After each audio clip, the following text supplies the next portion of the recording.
Yes, hello students. Today we shall study about diary format lesson plan. So, what is diary format? Diary actually क्या होती है? हर teacher के पास एक diary होती है। जब हम स्कूल में जाते हैं तो वहाँ पे उस डायरी में हम हैंड रिटन एक फॉर्मेट में सारी एंट्री करते हैं कि हमने किस डेट को क्या पढ़ाना है, और इसको जब लिखते हैं तो उसका भी एक प्रॉपर फॉर्मेट होता है, तो उसको हम कहते हैं डायरी फॉर्मेट। सो लिखा हुआ है diary is a record in a hand written format. ये हाथ से लिखी जाती है with discrete entries arranged by date reporting on what has happened over the course of a day or other period। कि हम जैसे इस पीरियड में हमने क्या करवाया, ठीक है, कौन से मेथड से करवाया, या हम पहले भी लिख सकते हैं कि हमने ये चीज जो है वो इस मेथड से करवानी है, और कौन सी जो है हमने टीचिंग स्ट्रेटेजी यूज करनी है, और कौन सा टीचिंग एड यूज करनी है, और कौन सा क्वेश्चन इसमें बच्चों को पूछना है। सो अ लेसन प्लान, जो डायरी फॉर्मेट लेसन प्लान है, it represents the teaching and learning resources on diary writing. इसमें जितने भी जो भी हमने पढ़ाना है, या बच्चों को टीचिंग एड कहाँ यूज करनी है, कैसे पढ़ाना है, ये सारा कुछ एक लेसन प्लान में जब हम रिप्रेजेंट करते हैं तो उसको डायरी राइटिंग कहा जाता है।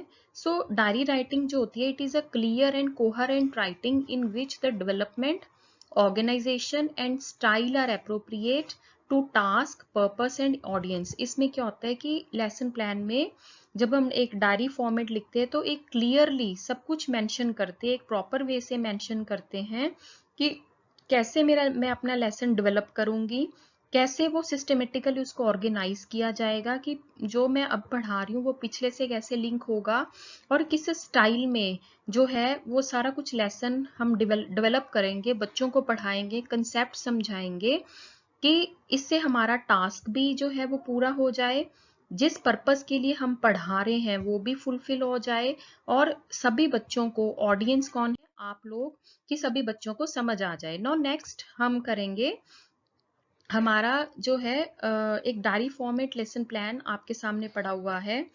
Diary format lesson plan is a very simple, ये एक पेज या ए 1.5 पेज का ही होता है।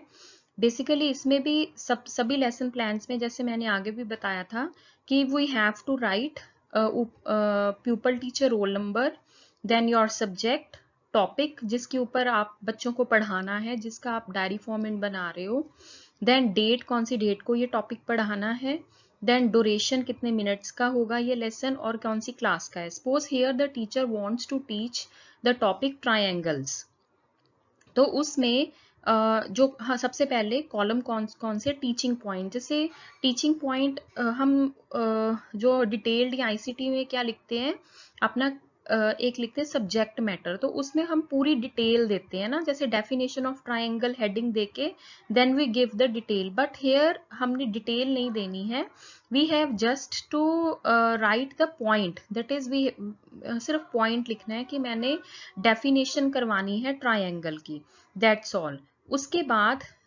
उसमें जैसे स्पेसिफिक ऑब्जेक्टिव का नेक्स्ट कॉलम बनेगा, कि ये जो हमने डिटेल्ड और वो भी किए थे, जैसे इसने डिफाइन कराना है तो they will be able to define the triangle. Then कौन से मेथड से पढ़ाना है स्टूडेंट्स, अगर वो इंडक्टिव मेथड से पढ़ा रही है तो यहाँ इंडक्टिव आएगा, अगर लेक्चर डिमॉन्स्ट्रेशन से करवाना है तो यहाँ लेक्चर डिमॉन्स्ट्रेशन आएगा, अगर डिस्कवरी मेथड है तो जितने आपको मेथड्स करवाए गए उसमें से आप ये सोच के चलोगे कि मैंने अगर डेफिनेशन करानी तो कैसे करवानी है, एग्जाम्पल टू रूल जाके करवाना है या रूल टू एग्जाम्पल जाना है, तो आप वो डिडक्टिव लिखोगे। नहीं तो लेबोरेटरी मेथड है, ठीक है, डिमॉन्स्ट्रेट करके कुछ दिखाना है, पेपर कटिंग से, एक्टिविटी मेथड से करवाना है, तो आप वो भी यहाँ पे लिख सकते हो।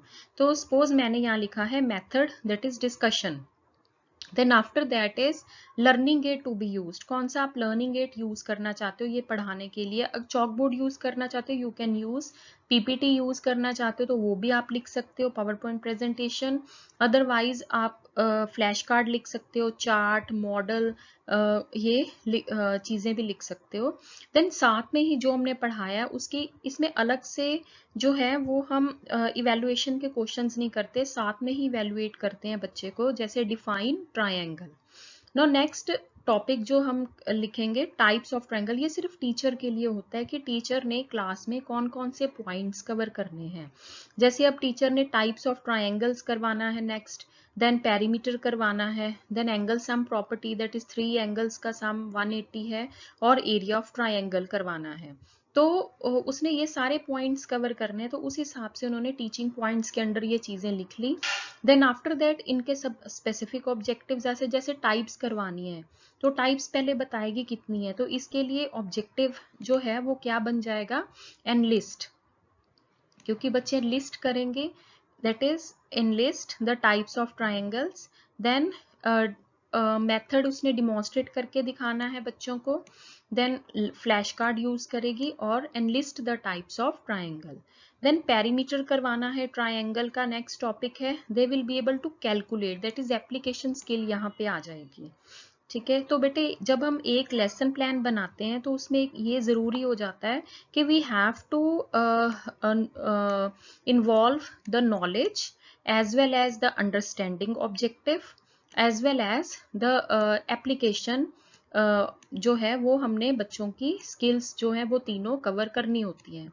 So that's why knowledge, understanding and जो एप्लीकेशन स्किल है, इन तीनों को ध्यान में रखते हुए हमने ऑब्जेक्टिव्स और अपनी मेथडोलॉजी तैयार करनी होती है। नाउ नेक्स्ट जो है that is angle sum property, वो फाइंड बच्चे कर पाएंगे बिकॉज इसमें टीचर ने 3 एंगल्स दे देने हैं, उनका सम करवाना है, तो इसमें भी एप्लीकेशन स्किल ही आएगी, they will be able to find, that is lecture method and chalkboard, ये सम सॉल्व करके होएगा, so it's a chalkboard method. Then area of triangle calculate करवाना है, again it will be lecture method and chalkboard. So home assignment भी इसमें देना होता है, then enlist the different types of triangles and state its properties and also reference जो है ये हमने डिटेल्ड और आईसीटी में भी देना है कि आप किस में से लेसन प्लान बना रहे हो। सपोज आप पीएसईबी की बुक से बना रहे हो तो आप यहाँ लिखोगे mathematics text book of mathematics text book Punjab school education board of class 8th। ठीक है, सो नेक्स्ट हमारा जो लेसन प्लान है वो है हमारा टेस्ट बेस्ड लेसन प्लान। ये जो टेस्ट बेस्ड लेसन प्लान है, अब जैसे हम पढ़ा देते हैं, पढ़ाने के बाद हम बच्चे का टेस्ट लेते हैं, है ना, जैसे हमारे कॉलेजेस में भी स्कूल्स में भी आपने पेपर दिए तो ये कंपलसरी होता है कि we have to take a test. जब हम एक क्वेश्चन पेपर एक एग्जामिनर सेट करता है या टीचर सेट करता है, या आप अब जब टेस्ट बेस्ड एक लेसन प्लान बनाओगे तो एक पेपर सेट करोगे, तो उस पेपर में you have to take into consideration knowledge, understanding and application domain, कि हमने एक बच्चे की नॉलेज भी चेक करनी है, अंडरस्टैंडिंग भी चेक करनी है और एप्लीकेशन डोमेन भी चेक करनी है। तो उसके लिए हम जो है वो एक टेस्ट बेस्ड लेसन प्लान बनाएंगे और ये 3 डोमेन्स को ध्यान में रख के बनाएंगे। और वो कैसे बनाना है, नंबर 1 जो इसी में भी सिमिलरली लेसन प्लान हमारा है that is your test based. तो सिमिलरली इसमें भी वही 6 चीजें आएंगी, pupil teacher roll number, subject, topic, date, कितने टाइम का टेस्ट है और class. Now next is objectives, ये भी हम सभी लिखेंगे, जैसे 2 इसमें अब चेंज हो जाएंगे क्योंकि इसमें हम बच्चों की नॉलेज को इवेलुएट कर रहे हैं, उनकी अंडरस्टैंडिंग और एप्लीकेशन स्किल्स को चेक कर रहे हैं। तो इसलिए यहाँ पे क्या आएंगी, to evaluate the knowledge of the pupils relating to the topic, to evaluate the understanding of the pupil related to the topic, to evaluate whether pupil will be able to compare and contrast different concepts, because हम कुछ इसमें questions ऐसे डालेंगे जिसमें compare या differentiate that is उनकी understanding हम check करेंगे, तो उसमें होता है evaluate whether pupil will be able to apply, that is application skill हो भी हम चेक करेंगे बच्चे के टेस्ट में। क्योंकि जनरली अगर हम देखें जब हम स्कूल में पढ़ते थे तो जो हमें क्वेश्चन पेपर आता था उसमें सिर्फ एक चीज ही नहीं आती थी, डिफाइन डिफाइन या व्हाट इज दिस। उसमें शॉर्ट क्वेश्चन भी होते थे, लॉन्ग भी, है ना, ट्रू फॉल्स भी होते थे, और उसमें हम हर चीज जो थी वो चेक करते, हमारी चेक की जाती थी कि हमें एक्सप्लेन भी आता था 5 मार्क्स में, ड्रॉ करने को भी आता था। तो दिस मीन्स हमारी तीनों जो डोमेन्स थी, दैट इज नॉलेज, एप्लीकेशन और अंडरस्टैंडिंग, वो चेक की जाती थी। ऐसे ब्लूम टेक्सोनॉमी में के अंडर जब हमने ये चीज पढ़ी थी कि नॉलेज डोमेन में क्या क्या आता है ना, कि जैसे टू डिफाइन, जब हम चीज को डिफाइन कर देते हैं या हम एनलिस्ट करते हैं, तो ये चीजें किस में आती है, नॉलेज में। उसके बाद जब हम किसी चीज को डिफरेंशिएट कर देते हैं, कि हमें पूछा गया difference between line and line segment, this means the teacher, evaluator, examiner जो है हमारी अंडरस्टैंडिंग को चेक करना चाहता है, तो वो अंडरस्टैंडिंग डोमेन के अंदर क्वेश्चन आते हैं, कंपेयर करना, एक्सप्लेन करना, डिफरेंशिएट करना, क्लासिफाई करना चीजों को। तो उसके बाद जब हमें क्वेश्चन पेपर में आता है क्वेश्चन ड्रॉ, है ना, या लेबल, लेबल करो, ड्रॉ करो, मैयर करो, है ना, तो वो चीजें आ जाती हैं एप्लीकेशन स्किल में। सो एक क्वेश्चन पेपर जब हम बनाते हैं तो ये नॉलेज वाले क्वेश्चंस भी डालने हैं, अंडरस्टैंडिंग वाले भी, और लास्ट में हमने एप्लीकेशन के भी डालने हैं। अब जैसे सबसे पहले हम टॉपिक ले रहे हैं, हमारा है टेस्ट का, दैट इज आवर ट्रायंगल्स हमने लिया। तो उसमें सबसे पहले टाइप 1 जो हम डालेंगे, फर्स्ट है नॉलेज डोमेन। हम टू नो, कि बच्चों को हम ये जानना चाहते हैं नॉलेज कितनी है, तो दैट इज नॉलेज डोमेन। उसमें सबसे पहले है complete the sentence, that is blanks. हम पूछते हैं that there are dash angles in a triangle, ये हम नॉलेज चेक कर रहे हैं। Triangle has dash sides. Dash triangle has an angle of 90 degree. Scalene triangle has sides, dash sides equal. There are dash vertices of a triangle. Similarly इसमें हमने सबने जो क्या चेक किया है, बच्चे की एक नॉलेज।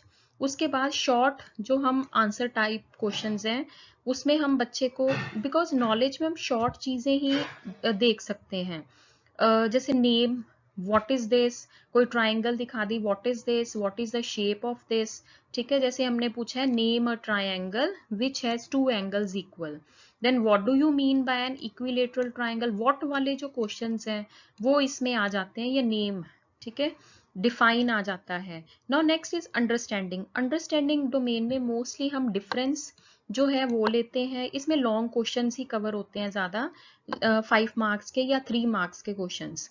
नाउ लॉन्ग क्वेश्चंस में हम लेते हैं जैसे डिफाइन ट्राइंगल, क्लासिफाई, क्लासिफिकेशन आ गई, that is what, it is a understanding domain.